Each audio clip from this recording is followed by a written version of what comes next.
Ako lang ba ang ganito magpaalam kapag bibili? O kaya sasamang pumunta sa tindahan kahit wala namang bibilhin?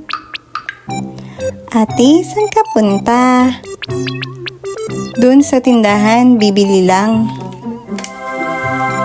Ay, sama ako.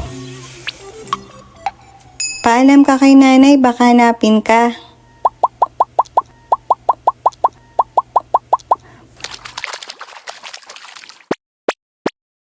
Paalam.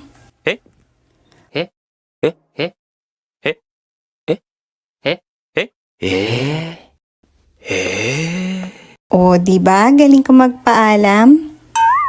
Oh, wag niyo akong gagayahin mga bata ha. Pawang eksperto lang ang pwedeng gumawa nun. What?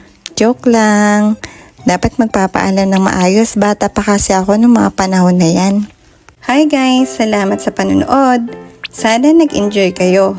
Huwag kalimutang mag-subscribe sa channel ko at syempre patuloy niyo po akong suportahan sa mga susunod pa nating videos. Like, comment, and share!